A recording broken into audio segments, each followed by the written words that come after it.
Press this button. There we go. Hi! I had to figure out how to start my camera. This is so exciting. New adventures in technology, to be able to show up and say hello. Hello.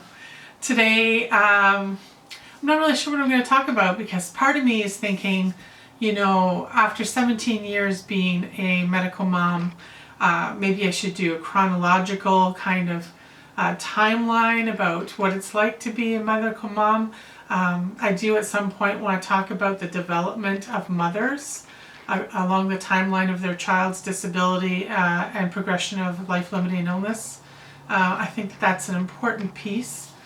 Oh, there you go. Well, I guess that'll be today's topic is that moms do develop as parents and as special needs parents. I'm gonna break down the special needs topic, not to dismiss or diminish anybody, but I'm gonna focus when I speak mostly. It's going to be about being a medical mom. That means that my child has some form of technology like a G-tube, uses oxygen, might have an ostomy bag, requires medical trips to the hospital. Those parents that end up being frequent flyers with their children. And certainly there's times where you don't have to go to the hospital as often, but you are a frequent flyer. You can feel it, you experience it, and you're developing alongside of your child while you are also facilitating roles of doctor, nurse, physiotherapist, speech language pathologist, OT. Like all of these roles are part of what skills a medical mom adopts to implementing her child's success in the world and growth and development.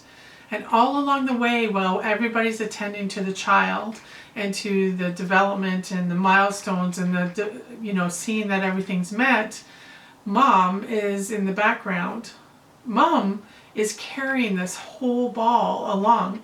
You can see a bit of an example of some of that in one of my previous videos about, I can't remember the name of it, but there is a previous video, it's an animated video, and I will bring that up again next time, and I'll make sure to put a link in the description of this video to look at that. But these moms, me,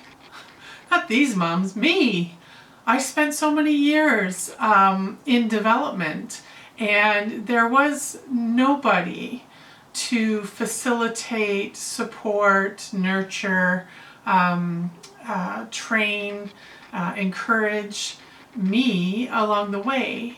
There were small moments, you know, with an OT who's teaching me how to do something, to take it forward, and encouraging me to be confident about doing that.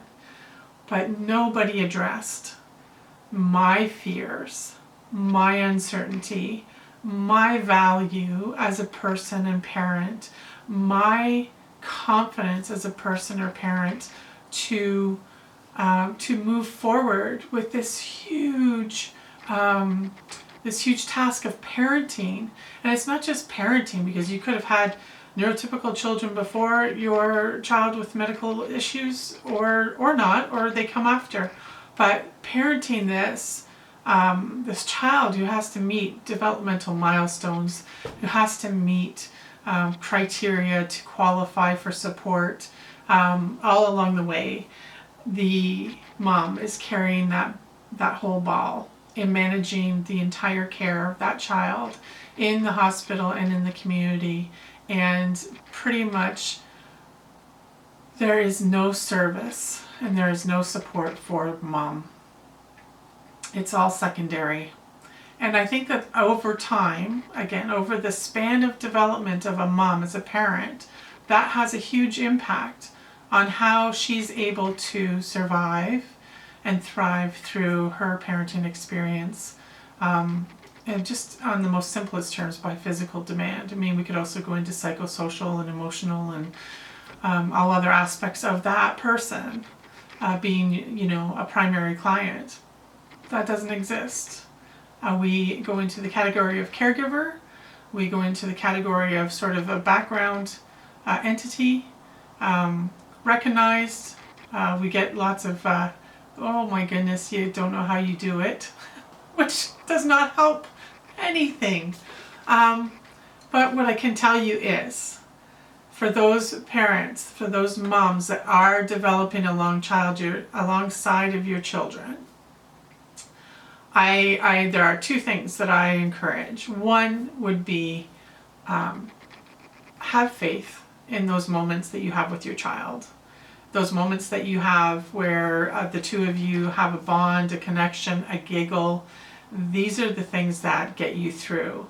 And these are the things that end up being the most important as you develop a long span, right? So development takes time. It's not just suddenly you've arrived. It takes time to develop. And the other part too is I would encourage you to ask.